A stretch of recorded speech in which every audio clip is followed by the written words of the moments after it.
नए नए पीडब्ल्यूडी मंत्री बने सतपाल महाराज अब अपना काम दिखाने की कोशिश कर रहे हैं। चुनाव में वक्त कम है, लिहाजा तेजी भी दिखला रहे हैं।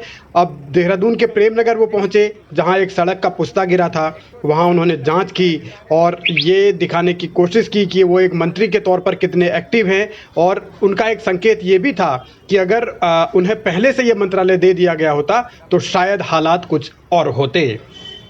इस तरह की मैं जो है बर्दाश्त नहीं करूंगा। मैं बता रहा हूँ लापरवाही, आप समझ लीजिए मेरी बात। This is appalling. ये तो पूरी सड़क चली गई आपकी। फिर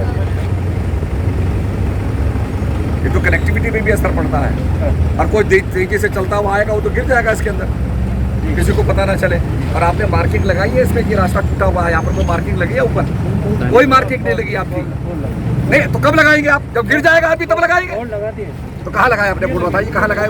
बैरिकेडिंग लगी है। हाँ तो निश्चित रूप में बैरिकेडिंग लगनी चाहिए। हाँ जब हादसा हो जाएगा तब आप लगाएंगे। नहीं लगा, लगानी चाहिए आपको। और ऐसी गलती नहीं होनी चाहिए। ये नेशनल हाईवे है।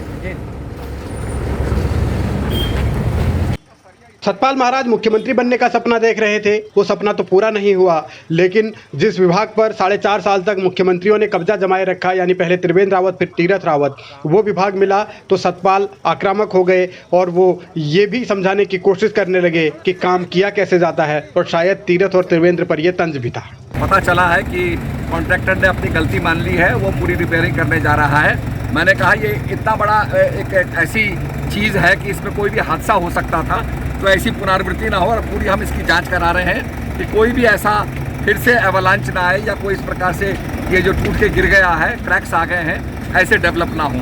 तो मैं बड़ी सख्ती से कह रहा हूँ। और मैंने ये भी आदेश दिए हैं कि जो भी सड़क है उसके किनारे जो नाली होती है उस नाली की सफाई होनी चाहिए, ताकि पानी जो है सड़क पे ना ठहरे और गड्ढे ना बने। मैंने हिदायत दी है कि सारे गड्ढों को जो है धीरे धीरे दूर किया जाए, गड्ढों की मरम्मत की जाए और सड़क जो है सीधी और सुगम और स्वच्छ रखी जाए।